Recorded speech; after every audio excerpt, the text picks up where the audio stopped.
So this is gonna be a lot of fun. Soon I will have idiots saying, "Oh my god, Spoon is some alt-right white nationalist, Yeah, sure, while I tell people to read Thomas Sowell and Walter Williams.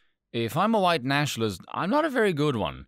Still, I have to be very careful with how I frame this argument so it can't possibly be misinterpreted or misconstrued, so nah, I'm not going to do any of that. I'm just going to tell it like it is. So I've been seeing this float around for a while now. I've seen Bill Maher talk about this. I've seen Dave Rubin talk about this. Black graduation ceremonies, segregated dorms in universities, a black national anthem, all of this really stupid cringy stuff. So let's examine the merits of this argument a little closer, shall we? Well, the few that are there anyway. First things first, progressives. You know who else agrees with you on segregation? Actual white supremacists. I know there's only maybe 5 of them in the entire country, but you're still siding with them, so congratulations, you've gone full horseshoe. Well done. Secondly, how are you any different than, say, early 1900s progressive and Democratic President Woodrow Wilson, who was a virulent racist, praised the Ku Klux Klan, and screened the film Birth of a Nation at the White House, which glorifies the Ku Klux Klan? Here are some quotes from him.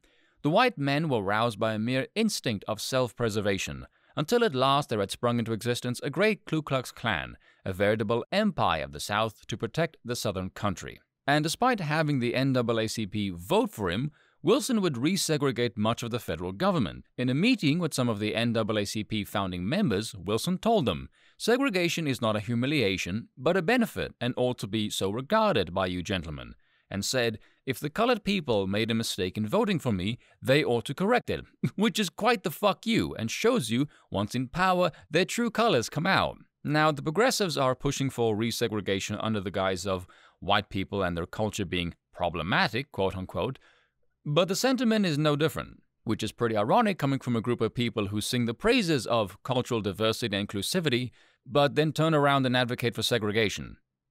This is why so many think the progressives are really, really stupid.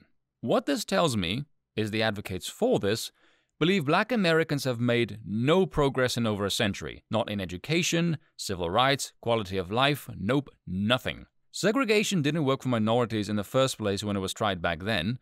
Hell, the progressives to this day still bitch about the effects of segregation in the first place. What on earth makes them think it will work now? What new knowledge have they accrued in the last 100 years that makes them think it will be a boon to minorities now? It certainly hasn't helped them even out the issues the left have been complaining about for over 100 years. Which leads us to my hypothesis, why this will benefit many, many whites. At least the conservative-minded ones anyway.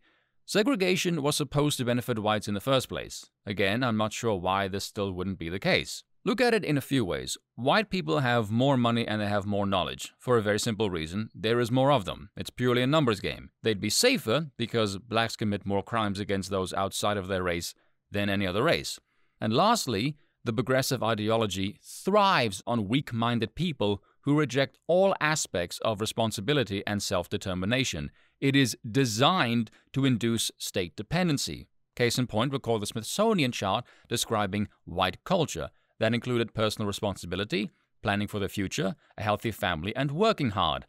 That ended up being taken down because it pissed off a whole bunch of minorities, because it looked like the Smithsonian was implying other races can't do any of those things, which make them look really condescending and quite racist, which is what they actually think of minorities. Progressives, many of which are white liberals, think minorities are inferior and white people are to be their saviors. This is also why they simply won't remove them outright from a white-dominant territory, or advocate they remove themselves away from places occupied by whites. You would think if the progressives actually cared so much about white people being problematic, they wouldn't bring in thousands of people across the border into a land they consider is white supremacy, and move them the hell away from white people, but nope, they want as many of them in. Why? Because they want the state to rob from the productive conservatives and give to the unproductive everyone else, to establish a permanent base of dependable voters to ensure they stay in power indefinitely. That is their goal. They're pushing for refeudalization. Which leads us further down the rabbit hole to ask, if they reject westernization, all of the tools and mannerisms and work ethic that built its prosperity, what do you presume they would replace it with exactly? And where, if there even is any, is the evidence for the efficacy of any of their proposals? This is why I said white people, again the more conservative types anyway, would thrive, because they have all the knowledge and superior culture already. And we do, don't think we don't, ask the Smithsonian. We don't lose much, if anything at all, by segregating ourselves. Look at the homogenous societies around the world.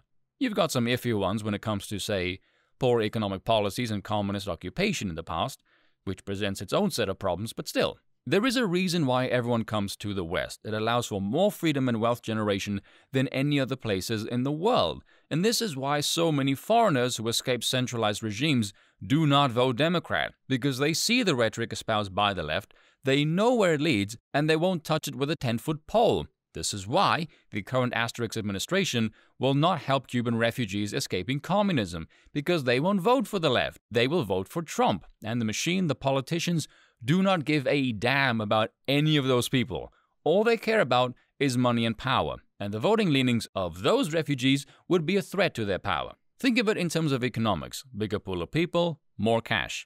If you were a business person, why would you segregate yourself from the largest pool of people with the biggest pool of cash? You're just kneecapping yourself. You'd want to cast a net as wide as you can, reach the biggest market that you can, whether it be cash, information, or influence.